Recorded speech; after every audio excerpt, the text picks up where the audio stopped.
Hello everyone, welcome to Shaurya classes. तो चलिए chemistry में दोबारा जंप मारते हैं एक नए टॉपिक के साथ, डाल्टन एटॉमिक पोस्टुलेट्स।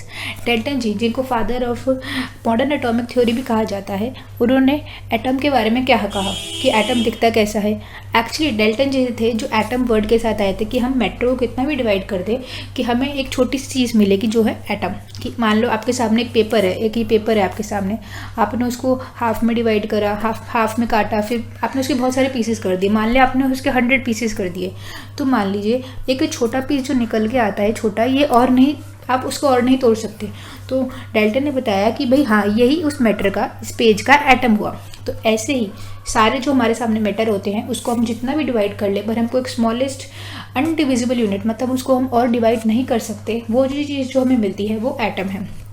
और उसी एटम के पे उन्होंने 6 पोस्टुलेट्स दिए अपने। पोस्टुलेट्स मतलब फैक्ट, हाइपोथेसिस। उन्होंने बताया कि हाँ अभी मेरे नज़रिए में एक एटम ऐसा दिखता है, इसके अंदर ये खूबियाँ होती है। तो चलिए डाल्टन के एटॉमिक थ्योरी के और समझने के लिए इस वीडियो को स्टार्ट करते हैं। इसमें हम वीडियो में उसके एडवांटेजेस और डिसएडवांटेजेस दोनों कवर करेंगे कि भाई हाँ, इतनी अच्छी थ्योरी देने के बाद भी उसके अंदर कुछ डिसएडवांटेजेस, कुछ ड्रॉबैक्स, कुछ कमियाँ रह गई थी, उस एटॉमिक थ्योरी के क्या क्या एडवांटेजेस थे। तो चलिए इस वीडियो को स्टार्ट करते हैं दोस्तों। इंट्रोडक्शन। तो ये हमारे डाल्टन जी है, इनको नमस्कार करते हुए आगे चलते हैं। इनको फादर ऑफ एटॉमिक थ्योरी बोला जाता है। ये 1 मार्क में क्वेश्चन आ सकता है, आप नोट कर लीजिए। तो चलिए ये थोड़ा पढ़ लेते हैं। डाल्टन जी ने एटम की थ्योरी, एटम को वर्ड कब दिया, 1808 में। English physics and chemist John Dalton propose for the first time about the concept of atom. उन्होंने पहली बार बताया कि भाई हाँ, एटम कुछ होता है। Dalton atomic theory he presented 6 postulates about atom, जिसमें एटम के बारे में बहुत अच्छे से बताया गया है। आप अभी हम आगे 6 पोस्टुलेट्स पढ़ेंगे तो आपको पता चल जाएगा कि उसने आगे पीछे पूरे एटम को पूरा अच्छे से जान के उसके बारे में बताया हुआ है कि एटम दिखता कैसा है, एटम कंबाइन कैसे हो सकता है, number of atoms in a compound क्या होते हैं, ये सब उसने बताया। बढ़िया, आगे बढ़ते हैं। इट वॉज द फर्स्ट, उन्होंने की फर्स्ट कंप्लीट अटेम्प्ट था जिसमें उन्होंने स्मॉलेस्ट पार्टिकल ऑफ मैटर को बताया कि भाई हमारे सामने कोई भी XYZ मैटर है, उसका हम स्मॉलेस्ट पार्टिकल, उस स्मॉलेस्ट जो चीज़ से वो बना है, जैसे आपका घर क्या है, ईंटों से बना है, तो डाल्टन ने उसी ईंट को घुस के अच्छे से बता दिया कि हाँ भाई ये ईंट किससे बनी है, कैसे बनी है, इसको किसने बनाया, मतलब कोई भी इसके सारे में पूरी इसकी एक्सप्लेनेशन, इसकी पूरी हिस्ट्री बता दी थी। Dalton pick the idea of divisibility of matter. उन्होंने इस चीज़ को उठाया कैसे, उन्होंने बताया कि हाँ, हम मैटर पढ़ते रहते हैं, हम एलिमेंट करते रहते हैं, इस चीज़ को हम डिवाइड करके देखते हैं और कितनी वो खुल जाती है। जैसे आपको पता है कि एक एटम है, वो भी और आगे फर्दर डिवाइड होता है, उसके अंदर भी सब एटॉमिक पार्टिकल्स होते हैं। ऐसे ही उन्होंने एक एटम को लेकर माना कि हाँ, मैं एटम को पढ़ूंगा कि एटम कैसा होता है, और उसको जब पढ़ते हुए उन्होंने वो वर्ड के साथ आया एटम। डिस्क्राइब द इंडेस्ट्रक्टिबल, कि अब वो और नष्ट नहीं हो सकता, उसको हम और तोड़ नहीं सकते। कभी कभार आप देखते हैं, आप चॉक को क्रश करना चाहो, आपने चॉक को क्रश कर दिया तो एक उसमें से छोटे भूरा सा या एक पार्टिकल रह जाता है, आप उसको तोड़ ही नहीं पाते। लाइक आपके सामने कोई पेपर है, आप उसको इतना फाड़ लो, एक छोटे से पेपर को आप फाड़ नहीं पाओगे, यही क्योंकि वो इंडेस्ट्रक्टिबल है, वो कोर चीज़ है उस चीज़ की। उस चीज़ को सबको मिला दो तो वो मैटर बनता है, तो वो टूट नहीं सकता और अनडिविजिबल और डिवाइड नहीं हो सकता। इसी चीज़ से सारे मैटर से कि पूरा वर्ल्ड बना है। तो ये एटम के बारे में और पोस्टुलेट्स के बारे में एक छोटा सा ब्रीफ इंट्रोडक्शन हो गया। तो उससे एटम कुछ ऐसा दिखता है कि इसके बीच में हमारा एटम, जैसे मैं बताती हूँ मेरी भाषा में, एटम एक सोलर सिस्टम है जिसके अंदर बीच में यहाँ पे प्रोटॉन्स प्लस न्यूट्रॉन्स होते हैं, जिसको हम न्यूक्लियस बोलते हैं। जैसे आपका सेल में न्यूक्लियस होता है, ये बाहर उसके ऑर्बिट्स होते हैं जिस पे क्या घूम रहे होते हैं हमारे, यस सही समझा आपने, हमारे इलेक्ट्रॉन्स ऐसा प्लैनेट घूम रहे होते हैं, ठीक है। तो आप इसको ध्यान रखिएगा। तो ये इसमें दिखाया हुआ, हाँ हमने पढ़े थे law of chemical combinations, right. Dalton atomic theory provided the explanation of laws of chemical combination. Laws of chemical combination कौन सा है, हम सबको पता है, हम बहुत इंटेलिजेंट लोग हैं, हमें पता है law of conservation of mass and law of constant proportion. ये है लॉ ऑफ केमिकल कॉम्बिनेशन कि अगर 2 केमिकल्स कंबाइन होते हैं उसके 2 मूल सिद्धांत क्या है। जैसे आपके बुक में फिजिक्स में आप पढ़ते तो लॉ ऑफ मोशंस है, लॉ ऑफ ग्रेविटेशन है ना, ये सब है। तो ऐसे ये भी एक सिद्धांत है केमिस्ट्री में, जब 2 केमिकल्स कंबाइन होते हैं। और इसको दिया किसने, एंटोनियो एल लेवोसियर। इसको वैसे हम लेवोसियर बोलते हैं इनको, ये फादर ऑफ केमिस्ट्री भी है। तो आपका ये भी 1 मार्क में क्वेश्चन आ सकता है। तो एंटोनियो एल लेवोसियर ने लॉ ऑफ कंजर्वेशन ऑफ मास दिया, और प्राउस्ट भी एक बहुत फेमस साइंटिस्ट है, इन्होंने लॉ ऑफ कांस्टेंट प्रोपोर्शन दिया। तो चलिए लॉ ऑफ कंजर्वेशन ऑफ मास को पढ़ लेते हैं। Law of conservation of mass states that mass can neither be created nor destroyed in a chemical reaction. Mass before reaction and mass after reaction is same. इन्होंने बोला law of conservation of mass में like law of conservation of energy होती है, law of conservation of momentum होता है। उसमें आप देखते हैं कि एनर्जी मतलब वो डिस्ट्रॉय नहीं हो जाती, ना क्रिएट होती है, वो बढ़ती रहती है, वो पास ऑन होती रहती है। तो इसमें भी हम देखते हैं कि मान लो आपने क्या लिया, आपको NaCl बनाना है। NaCl is sodium, right. तो आपके पास ये Na हो गया है ना, ये मान लो 5 ग्राम्स है।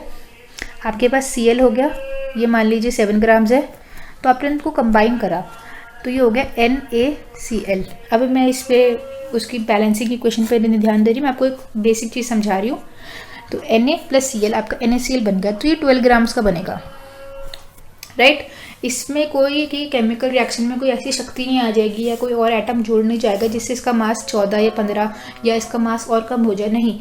इसका मास उतना ही रहेगा जितना आपने उसमें रिएक्टेंट्स मिलाए, प्रोडक्ट का मास भी उतना ही रहेगा।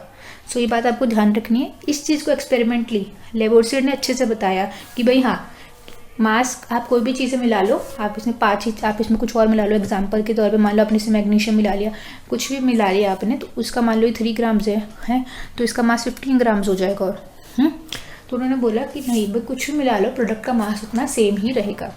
तो ये है हमारा law of conservation of mass. Conservation of मास मतलब मास कंजर्व रहा, मास ना बढ़ा ना घटा। चलिए आगे बढ़ते हैं। Law of constant proportion. Law of constant proportion किसने दिया था? प्राउस्ट ने। आप ये ध्यान रखिएगा, राइट।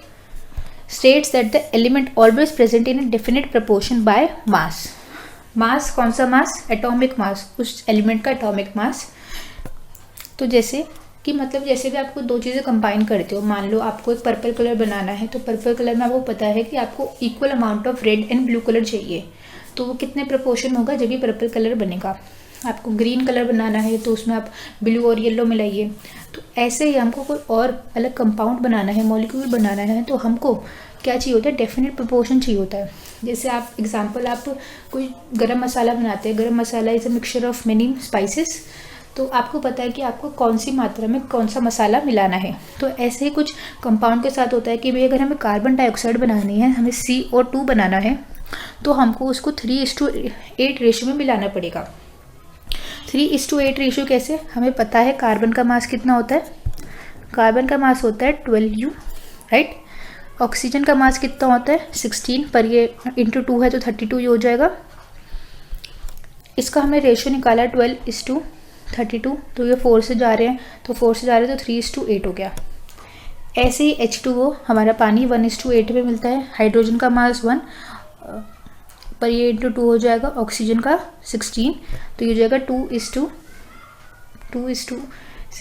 इसको आप कट कर देंगे तो 1:8 आ जाएगा। ऐसे ही कार्बन मोनोऑक्साइड भी ऐसे ही निकल जाएंगे। और भी अलग अलग जितने भी आप कंपाउंड्स बनाते हैं वो एक प्रोपोर्शन में मिक्स है। आप यहाँ पे हाइड्रोजन की मात्रा आपको ज़्यादा कर दो, कुछ और कर दो, मान लो एग्जांपल के तौर पे मैं आपको समझा रही हूँ, पर ऐसा कोई होता नहीं है। H3O हो गया, कुछ भी मिला दिया आपने अपनी मनमर्जी से, भाई चलो हम तो पानी बनाएंगे, पर आपने 2 एटम से ज़्यादा किसी और के एटम ले लिए तो वो नहीं मिक्स होगा, राइट। सो पर साइंटिस्ट ने बता तो दिया कि हाँ भाई ऐसा होता है, लॉ ऑफ कंजर्वेशन मास ये है, लॉ ऑफ कांस्टेंट प्रोपोर्शन ये है, बट उसकी अच्छे से एक्सप्लेनेशन, उसका एक अच्छा सा नहीं मिल पा रहा था कि भाई हम इसको सिद्ध कर सके या इसको कोई और अच्छे साइंटिस्ट बता सके कि ये कैसा होगा। तो ये काम भी हमारा डेल्टन जी ने बताया, but scientist couldn't give its proper explanation. Dalton theory based on this, so he provided the explanation of these laws. उन्होंने इस लॉज का भी एक्सप्लेनेशन दी। तो आपको जब हम 6 पोस्टुलेट्स पढ़ेंगे, जो हमारा नेक्स्ट टॉपिक है, तो उसमें आपको पता चल जाएगा कि डेल्टन ने डबल काम करा है। लॉ ऑफ केमिकल कॉम्बिनेशन को बेस मान के उसने एक्सप्लेनेशन भी दी उनकी, प्लस उसने एटम को बताया कि मैं बताता हूँ एटम होता कैसे है। उन्होंने ही एटॉमिक मास का कॉन्सेप्ट दिया कि हमको एटॉमिक मास कैसे फाइंड करना चाहिए। आप भी सोचो, एटम इतना छोटा होता है, बहुत ज़्यादा छोटा। तो चलिए जंप करते हैं 6 पोस्टुलेट्स पे, जिसका आप सबको बहुत इंतजार था कि 6 पोस्टुलेट्स कब आएंगे। तो चलिए 6 पोस्टुलेट्स को पढ़ते हैं कि डेल्टन ने क्या कहा था।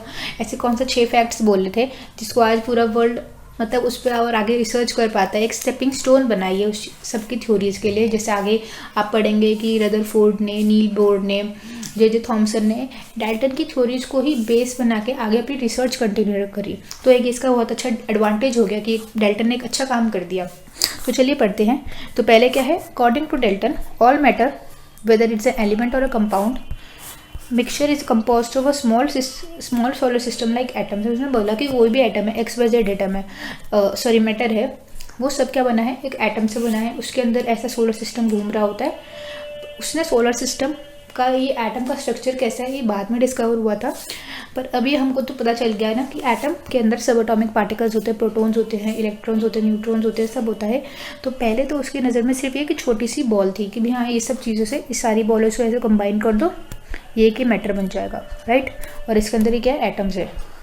पर ये दिखता कैसा है ये बाद में सब बहुत साइंटिस्ट ने अपनी रिसर्च करी, अपने एटॉमिक मॉडल्स बनाए, तो उन्होंने बताया कि हाँ भाई हम बताते हैं कि एटम कैसा दिखता है।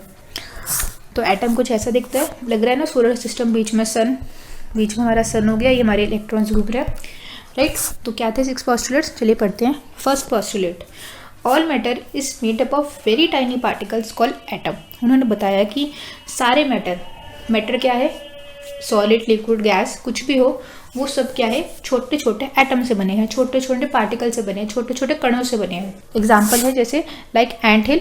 आप कोई भी ये मैंने जब एटॉमिक मास समझाया था, जब भी ये वाला एग्जाम्पल लिया था, तो जब भी आप कोई एंट हिल देखते हैं तो आप देखते हैं कि वो जो पूरा उसने रेत का किला सा बना रखा छोटा सा, उसमें आप छोटे छोटे कण देखते हैं, छोटे छोटे सैंड पार्टिकल्स देखते हैं। तो वो छोटे छोटे सैंड पार्टिकल्स ही उस एंट हिल का एटम हो गया, एक एग्जाम्पल के तौर पे। ये वाला एग्जाम्पल मैंने इसलिए लिया है क्योंकि आप इसको डेली लाइफ में इजीली देख सकते हैं। तो ये दूर से तो सॉलिड लगता है, पूरा अच्छे से सॉलिड दिखता है, बट जो उसके अंदर ट्रिलियंस ऑफ सैंड पार्टिकल्स होते हैं कि वो छोटे छोटे सैंड पार्टिकल से बना होता है। Same goes with the air. अब एयर के साथ ही कैसे जाते हैं, आपके सामने अभी रूम में बैठे हो, टेबल में पढ़ रहे हो, तो आपके सामने भी एयर है, ठीक है, उसके अंदर भी ये छोटे छोटे छोटे छोटे कण हैं। ये ऑक्सीजन के हो गए, है ना, ये कार्बन डाइऑक्साइड के हो गए, मिक्स हो रखे हैं सारे कण, मतलब इसके एटम्स हो गए, ये नाइट्रोजन के हो गए, ऐसे मिक्सड है। अब हम नहीं बोल सकते कि कैसे, कभी कभी ऑक्सीजन टूट कर अपनी O3 बना लेती है। तो ऐसे कॉम्बिनेशन, मतलब हवा में भी मिक्सिंग चलती रहती है, केमिकल कॉम्बिनेशन होते रहते हैं।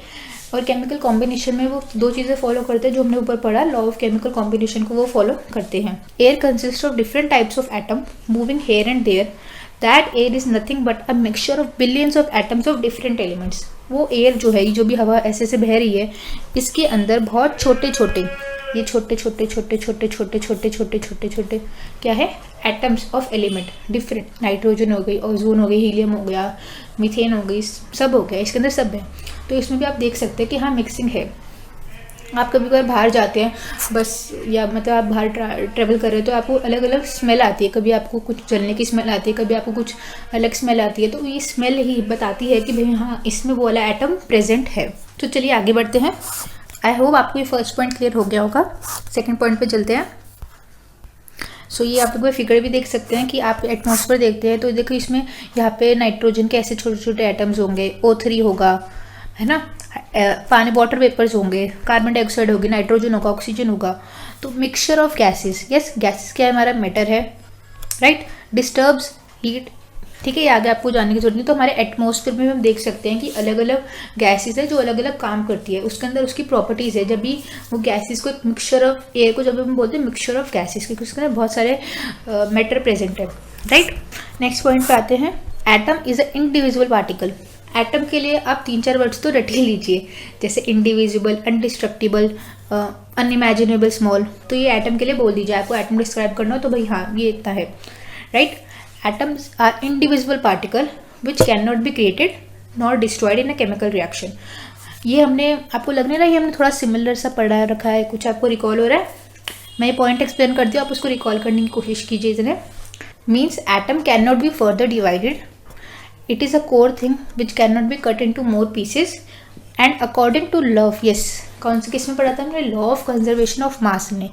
किसने दिया था law of conservation of mass, या मुझे कमेंट सेक्शन में बताइएगा। At law of conservation of mass can't be created not destroyed as the atom. ये लाइन इंपॉर्टेंट है, मैं इसको ग्रीन से बता देती हूँ। as atom are not created nor they destroyed, they just combine and share with other atoms, number of atoms remain same। हमने भी लॉ ऑफ कंजर्वेशन बहुत अच्छे से पढ़ा, उसमें हमने बताया कि हमने जब NaCl वाला एग्जांपल लिया था, राइट, तो ये 5 ग्राम्स, ये 7 ग्राम्स, तो यहाँ पर ये 12 ग्राम्स ही रहा, क्योंकि इसके अंदर ये इसका जो एक एटम होगा, मान लीजिए इसका एक एटम का मास इतना है, 5 ग्राम्स है, एक एटम ये लेट से, वैसे इसका एटम का जो मास होता है वो 23 U होता है और क्लोरीन का 35.5 होता है। ये अभी एग्जाम्पल के तौर पर मैंने बता दिया आपको, है ना। तो इसके जो कोर एटम्स है वो सेम रहे कि भाई हाँ NaCl लिया है तो number of atoms remain same, इसलिए हम उसको हम नहीं बोल सकते कि according to law of conservation of mass ये कहता है कि मास उसका ना क्रिएट होता है ना डिस्ट्रॉयड होता है, राइट। तो देखिए यहाँ पे मैंने बोला था ना कि लॉ ऑफ केमिकल कॉम्बिनेशन की एक्सप्लेनेशन भी डेल्टन जी देंगे, तो उन्होंने यहाँ पे इस पॉइंट से दे दी है, तो आप ये पॉइंट ध्यान में रखिएगा, राइट। सो आई होप आपको क्लियर हो गया है। आगे बढ़ते हैं थर्ड पोस्टुलेट की तरफ। हाँ, ये रहा लॉ ऑफ कंजर्वेशन ऑफ मास का एग्जाम्पल, बहुत अच्छा। मीथेन एंड ऑक्सीजन जब मिलती है इसको मीथेन बोलते हैं। मीथेन एक ऑर्गेनिक कंपाउंड है। ऑर्गेनिक कंपाउंड वो होते हैं जो कार्बन और हाइड्रोजन से बने होते हैं, राइट। तो मीथेन है ये, ऑक्सीजन मिले कार्बन डाइऑक्साइड एंड ये वाटर बन गया। तो देखिए इसका मास 16 था, ये 32, टोटल 80 हुआ। आगे भी जो भी वो कैसे भी मिक्स हुई हो तो ये मास उसका 80 ग्राम्स ही रहा। अगर आपको इस चीज़ से समझ में आ रही है तो ऐसे समझ लीजिए कि रिएक्टेंट्स ऐसे थे जब प्रोडक्ट बने, अभी मिक्स नहीं हुए। अभी मान लीजिए यहाँ पे NaCl वाला एग्जाम्पल ले लीजिए, Na है ये और ये Cl है, राइट। और इसको हमने जब मिक्स करा तो ये टोटल मास इसका 3 ही आया, राइट। आई होप आपको अच्छे से समझ में आ गया होगा। आप रटिएगा मत लॉज ऑफ केमिकल कॉम्बिनेशन को या 6 पोस्टुलेट्स को। इस वीडियो में मेरी पूरी कोशिश है कि मैं आपको रटवाऊँ नहीं बल्कि समझाऊँ। तो ये रिएक्टेंट्स और ये मास, राइट। आगे प्रोसीड करते हैं। Third postulates, yes, quite interesting. Atoms of a given element are identical in mass and in chemical properties. उन्होंने बोला कि मेरे सामने कोई भी XYZ एलिमेंट है, मान लीजिए मैंने यहाँ पे एग्जाम्पल के तौर पे मैग्नीशियम लिया है, राइट। मैग्नीशियम लिया है जिसका मास 24 U होता है atomic mass, and react slowly. इसकी कुछ केमिकल प्रॉपर्टीज़ है, react slowly with cold water and rapidly with hot water and floats up. जब ये हॉट वाटर के साथ रिएक्ट करता है तो ये ऊपर आ जाता है, ऊपर तैरते हुए आ जाता है। और सेकेंडली इसकी क्या है, इट कंबाइन, ये तो इसकी क्या हो गई, ये प्रॉपर्टीज़ हो गई, इसकी केमिकल प्रॉपर्टीज़ हो गई। Secondly it combine with oxygen to form magnesium oxide. So this mass and this chemical property of magnesium is that of only magnesium. ये जो इसकी प्रॉपर्टीज़ हैं, कुछ एलिमेंट्स की जो प्रॉपर्टीज होती है वो शेयर हो सकती है पर बिल्कुल एग्जैक्टली वैसी नहीं हो सकती। जब भी एलिमेंट्स को दूसरे एलिमेंट से हम डिफर कर सकते हैं, राइट। इवन आप अगर अभी 10th में आप डीप में और पढ़ोगे, जब आप पता चलेगा कि हाँ कि उस एलिमेंट के जो एटॉमिक स्ट्रक्चर होता है उसमें फ़र्क आ जाता है, उसको हम पीरियोडिक टेबल में कैसे लगाते हैं, उसके अंदर कितने ऑर्बिट्स आ जाते हैं, कितने शेल्स आ जाते हैं, ये सब भी उसको डिफ़र करता है। पीरियोडिक टेबल में आप देखेंगे कभी तो उसमें ऐसी हवा में नहीं लगे होते, उसमें एक सिस्टमैटिक वे से लगे हुए होते हैं। So property of magnesium is the only of magnesium no the element have the same property in mass. आप किसी और एलिमेंट का मास 24 U नहीं देखेंगे, 24 U नहीं देखेंगे, ना उसकी कुछ ये वाली प्रॉपर्टीज़ होंगी। शेयर हो सकती है, थोड़ी बहुत शेयर हो सकती है पर बिल्कुल सेम नहीं हो सकती, right. So atoms of given element are identical in mass, उसका मास वही होगा एंड हैव उसकी एक स्पेसिफिक प्रॉपर्टी होगी। आई होप इसको आगे बढ़ते हैं। इस पॉइंट को ध्यान रखिएगा थोड़ा सा, क्यों ध्यान रखने के लिए बोल रही हूँ हमें आगे पता चलेगा। और इस पॉइंट में है कि अगर हमारे पास 2 मैग्नीशियम है, मान लीजिए ये भी मैग्नीशियम है और हमारे पास एक और दूसरा मैग्नीशियम है, मान लीजिए एक ये भी मैग्नीशियम है, तो दोनों मैग्नीशियम के जो मास होगा वो इतना ही होगा। कितना होगा, 24 U, राइट। और क्या प्रॉपर्टीज़ होंगे, ये जो प्रॉपर्टीज़ है यहाँ पे मैग्नीशियम से ऑक्सीजन से रिएक्ट करेगा तो MgO बनाएगा यानी मैग्नीशियम ऑक्साइड बनाएगा, और कोल्ड वाटर से स्लो रिएक्ट करेगा, हॉट वाटर से ज़्यादा तेज़ रिएक्ट करेगा। तो 2 मैग्नीशियम है तो कोई फ़र्क नहीं, आप कहीं से भी मैग्नीशियम लाओ उसकी प्रॉपर्टीज़ सेम हो गई। आई होप आपको थर्ड पॉइंट क्लियर होगा। इस थर्ड पॉइंट को आप ध्यान में रखेंगे, ठीक है, क्यों वो आगे पता चलेगा आपको। चलिए दोस्तों फोर्थ पॉइंट पे जंप करते हैं। दोस्तों अगर आपको अब तक का वीडियो इन्फॉर्मेटिव लगा हो या आपको समझ में आ रहा हो तो प्लीज़ इस वीडियो को लाइक कीजिएगा और अपने फ्रेंड्स के साथ शेयर कर दीजिएगा और शौर्य क्लासेस को सब्सक्राइब करना मत भूलिएगा। चलिए दोस्तों फोर्थ पॉइंट पे जंप मारते हैं। थर्ड पॉइंट को ध्यान में रखते हुए कॉन्ट्रैक्टेड विद थर्ड पॉइंट, मतलब उसका थोड़ा सा उल्टा है। Atoms of different elements have different properties यहाँ पे जब प्रॉपर्टीज़ की बात करती हूँ तो फिजिकल एंड केमिकल प्रॉपर्टी दोनों आ जाती है। फिजिकल मतलब वो बाहर से कैसे दिखता है, उसका कलर क्या है, उसका वेट क्या है, एंड केमिकल प्रॉपर्टीज़ मतलब वो कैसे रिएक्ट करता है, रिएक्ट करके क्या बनाता है, राइट। तो atoms of different element have different properties and different mass numbers. तो यहाँ पे मैंने 2 एलिमेंट ले लिए हैं, एल्यूमिनियम, ठीक है। एल्यूमिनियम मुझे बहुत प्यारा लगता है क्योंकि मेरे टिफ़िन गर्म रहता था एल्यूमिनियम की वजह से बहुत बेकार जो होता है। चलिए आगे बढ़ते हैं। और सोडियम जो है, ठीक है, ये भी मुझे बहुत अच्छा लगता है, इससे नमक बनता है हमारा, राइट। तो चलिए मैंने 2 एलिमेंट ले लिए, एल्यूमिनियम एंड सोडियम। इसी हम केमिकल प्रॉपर्टीज़ देखते हैं और इसके मासेस को कंपेयर करते हैं। क्या डाल्टन ने बोला कि different elements have different properties, तो क्या वो सच है, ठीक है। Aluminium react with steam. Aluminium क्या है, स्टीम से रिएक्ट करता है and form amphoteric oxide. Amphoteric oxide के नाम से मत देखिएगा। जब भी ये रिएक्ट करता है ऑक्सीजन से, वाटर से, तो ये अपना जो प्रोडक्ट बनाता है, मतलब जैसे कोई भी एक एक्स्ट्रा चीज़ बनाता है, वो जो होता है वो विच रिएक्ट विद, और वो चीज़ जो है वो बहुत एसिड से भी रिएक्ट कर सकते हैं, बेस से भी रिएक्ट कर सकते हैं, and to present salts and water, ठीक है। एम्फोटेरिक ऑक्साइड इसलिए बोलते हैं। अगर आपको समझ में नहीं आ रहा हो तो आप इस वर्ड को स्किप भी कर सकते हैं, आप इतना पढ़ लीजिए, एल्यूमिनियम रिएक्ट विद स्टीम, ठीक है। बट हाँ, जब वो स्टीम से रिएक्ट करता है तो वो अपने एम्फोटेरिक ऑक्साइड्स बनाता है, यानी जो रिजल्टेंट रिएक्टेंट बनाता है वो एसिड से भी रिएक्ट कर सकता है, बेस से भी रिएक्ट कर सकता है, और अपने सॉल्ट और वाटर बनाता है, राइट। उसी दूसरे हाथ में हमारे पास सोडियम था, ठीक है। सोडियम इतना रिएक्टिव है, ठीक है। सोडियम इस मतलब अगर आप जब आपने 8th क्लास में पढ़ा होगा, जो आपका 8th या 7th क्लास में हम पढ़ते हैं कि वो टेबल आपने पढ़ी होगी, कौन सा रिएक्ट करता है, so reactive, middle reactive and least reactive, right. तो उसमें आप देखेंगे कि sodium, potassium, sodium, calcium, aluminium, magnesium वाली जो आप वो पढ़ते हैं रिएक्टिविटी सीरीज़। सो इसमें आप देखते हैं कि सोडियम सेकंड नंबर पे होता है और वो इतना रिएक्टिव होता है with air and water and form oxides and hydroxide. Hydroxide किससे बनाएगा, जब वो वाटर में रिएक्ट करेगा। वो इतने हाई लेग, और वो जब भी वो रिएक्ट करता है तो वो इतना मतलब एक्सोथर्मिक, मतलब इसको आप ऐसे रिएक्ट कर लीजिए, एक्सोथर्मिक मतलब एग्जिट मतलब क्या एग्जिट कर रहा है, हीट एग्जिट कर रहा है। तो एक्सोथर्मिक जब भी वो एयर से या वाटर से रिएक्ट करता है, जब वो एयर से रिएक्ट करता है तो ऑक्साइड बनाता है, वाटर से रिएक्ट करता है तो हाइड्रोक्साइड बनाता है, और जब भी वो रिएक्ट करता है तो वो बहुत एक्सोथर्मिक होता है। इसका एग्जांपल हम देख सकते हैं, जैसे आप कैल्शियम ऑक्साइड बनाते हैं, कैल्शियम ऑक्साइड, राइट। तो कैल्शियम ऑक्साइड इस चूना, तो जब भी आप उसको पानी में मिक्स करता है, जब भी आपने कोई लेबर को काम करते हुए देखा होगा या आपने कोई भी केमिस्ट्री लैब में देखा होगा, तो वो गर्म हो जाता है, राइट। वो कंटेनर जिसमें रखा होता है वो गर्म हो जाता है, तो इसलिए क्योंकि उससे हीट निकल रही होती है, ठीक है। Therefore we needed to store in kerosene. जब भी वो इतना रिएक्ट करना, वो इतना मतलब ज़िद्दी इंसान है, सबसे बातें करने लग जाता है, इसलिए हम उसको कमरे में बंद करना पड़ता है, राइट। तो ऐसे आप इसको समझ सकते हैं। तो sodium is so reactive with air and water and form oxides and hydroxide which is highly exothermic. Therefore we needed to store in kerosene. हम उसको केरोसिन में स्टोर कर रखते हैं, भाई तू बंद है, तू नहीं तो सबसे रिएक्ट करने लग जाता है। सो इसमें आपने देखा एल्यूमिनियम की 27 यू थी, राइट, और इसकी 23 थी। दोनों की प्रॉपर्टीज़ अलग थी। ये एम्फोटेरिक ऑक्साइड्स बना रहा था, ये स्टीम से रिएक्ट करता है, ये पानी से रिएक्ट नहीं करता, राइट। जब भी आप एल्यूमिनियम के बर्तन देखते हैं, आप थोड़ा देखते हैं आप उसमें पानी डालो तो रिएक्ट करने लग जाता है, नहीं, वो स्टीम से रिएक्ट करता है। ऑल्दो वो अपने एल्यूमिनियम ऑक्साइड्स बना लेता है, बट हाँ इतना रिएक्टिव नहीं होता कि बहुत ज़्यादा रिएक्ट करने लग जाए। बट दूसरे हाथ पर ये सोडियम है तो मानता ही नहीं, सबसे रिएक्ट करके मानता है। तो इस पॉइंट को भी आप ध्यान रखेंगे, ठीक है। तो कौन से 2 पॉइंट्स मैंने आपको ध्यान रखने के लिए बोले, 3rd एंड 4th। चलिए दोस्तों आगे बढ़ते हैं। तो चलिए दोस्तों 5th पॉइंट आ गया है हमारा।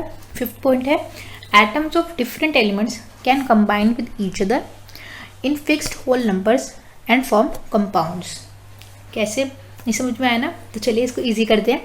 सिंपल भाषा में आपने I think law of constant proportion में मेरे हिसाब से आपको ध्यान होगा, जब हमने carbon monoxide, carbon dioxide and hydrogen पढ़ा था, तो आपको समझ में आ गया होगा। उसी के रिलेट करते हुए ये पॉइंट है, अगर आपको बहुत समझ में आ गया होगा तो ये आपके लिए बहुत ईजी है। लाइक वाटर कैन ओनली, क्या पे लिखा है, only form by the combination of hydrogen and oxygen. Combination of hydrogen and oxygen in the ratio 1:8, right. तो हाइड्रोजन आपको पानी चाहिए तो कौन से 1:8 की रेशियो में आप उसको मिक्स करिएगा। एंड सेम विद मैग्नीशियम, जब हमने मैग्नीशियम ऑक्साइड को बनाया, मैग्नीशियम का वेट मास कितना होता है 24, ऑक्सीजन का ऑक्सीजन का कितना होता है 16, तो ये 8 से गए तो 3:2, राइट। तो अगर आपको मैग्नीशियम ऑक्साइड बनाना है तो आपको यही रेशियो चाहिए होगा। जब उन्होंने NaCl बनाया तो ऐसे ही, जब NaCl को 1:1, अमोनिया बनाना हो NH3 तो ऐसे। तो इस चीज़ से हम law of constant proportion relate कर सकते हैं कि हाँ, डाल्टन ने अच्छे से बता दिया कि लॉ ऑफ कांस्टेंट प्रोपोर्शन यही होता है। आपको एक पर्टिकुलर कंपाउंड बनाना है तो आपको पर्टिकुलर रेशियो चाहिए कि आप उसको उसमें मिक्स कर सकें। जैसा अब मैंने आपको कलर वाला एग्जांपल दिया, आपको स्पेसिफिक कलर बनाना है तो आपको उतनी मात्रा में वो चाहिए होता है। मान लो आपको ग्रे कलर बनाना है तो आपको ब्लैक और वाइट मिक्स करना पड़ेगा, पर कभी आपको डार्क ग्रे बनाना है तो आपको उसमें लाइट मतलब कम वाइट मिक्स करना पड़ेगा। पर आपको लाइट ग्रे बनाना है, बहुत लाइट ग्रे, तो आप उसमें ज़्यादा वाइट मिक्स करना पड़ेगा। तो ऐसे ही हमको एलिमेंट्स के साथ भी करना पड़ता है हमको एक स्पेसिफिक कंपाउंड बनाने के लिए। अब लास्ट पॉइंट है, ठीक है, खुश हो जाओ। लास्ट पॉइंट रहता है the relative number and the kind of atom are constant in a given compound. क्या बोल दिया, चलिए समझते हैं। इन्होंने बोला atoms are rearranged, combined and separate in a chemical reaction, overall number of atoms remain same. देखिए, law of conservation of mass की बात हमने सेकेंड पोस्टुलेट में भी करी थी कि उसका जो मास होता है कि number of atoms remain same, यानी number of mass remain same. इसी के साथ भी ये बात होती है कि atoms rearranged, combined, separate in a chemical reaction, overall number of atoms remain same. The relative number and the kind of atom are constant, वो कांस्टेंट रहते हैं। तो इसमें बोला गया कि आपके पास, आप जैसे हाइड्रोजन बना रहे हैं तो आपने हाइड्रोजन का एक एटम ले लिया, कि आपने ऑक्सीजन का एटम ले लिया। तो जब वो दोनों चीज़ें मिक्स होंगी, मान लीजिए कि जो अभी आपका रिजल्टेंट वो बना, तो इसके अंदर सेम वही चीज़ें होंगी, कोई आपका इसमें एटम और तीसरा चौथा ऐड नहीं हो जाएगा। इसमें एटम की मात्रा सेम रहेगी। जब भी इसमें इसकी मास जो होता है, मान लीजिए जो भी 3 ग्राम का है, ये 2 ग्राम का है, तो जो भी बनेगा वो 5 ग्राम का बनेगा, राइट। तो इसमें और कोई चीज़ें ऐड नहीं हो जाएगी। The relative number and the kind of atom are constant, वो कांस्टेंट रहेगा, उनकी मात्रा और नहीं होगी और बढ़ेंगे भी नहीं ना घटेंगे, राइट। सो आई होप आपको ये 6 पोस्टुलेट समझ में आ गए होंगे। सो दोस्तों, ये वीडियो इधर ही ख़त्म होता है। इसके एडवांटेजेस और डिसएडवांटेजेस क्यों पढ़ना ज़रूरी है, और डाल्टन ने ऐसी क्या कमी छोड़ दी थी कि उसकी डिसएडवांटेजेस भी निकले, कि उसने इतनी अच्छी थ्योरी निकाली फिर भी उसके कुछ डिसएडवांटेजेस रह गए। ये हम पार्ट 2 में पढ़ेंगे। इस वीडियो के पार्ट 2 में आपको इस चीज़ों के सारे आंसर्स मिल जाएंगे कि हाँ, कोई इतनी अच्छी रिसर्च के बाद भी कोई इसके डिसएडवांटेजेस हो सकते हैं और वो कैसे साइंटिस्ट ने देखे, फाइंड करें, और इसके कुछ एडवांटेजेस डिसएडवांटेजेस हम पार्ट 2 में डिस्कस करेंगे। सो ये वीडियो इधर ही ख़त्म होता है। प्लीज़ इस वीडियो को लाइक करिए अगर आपको कुछ इन्फॉर्मेटिव लगा हो, कुछ समझ में आया हो, और शेयर कीजिएगा और मुझे बताइएगा कमेंट सेक्शन में कि वीडियो कैसी लगी। सो दोस्तों, मिलते हैं पार्ट 2 में। Thank you.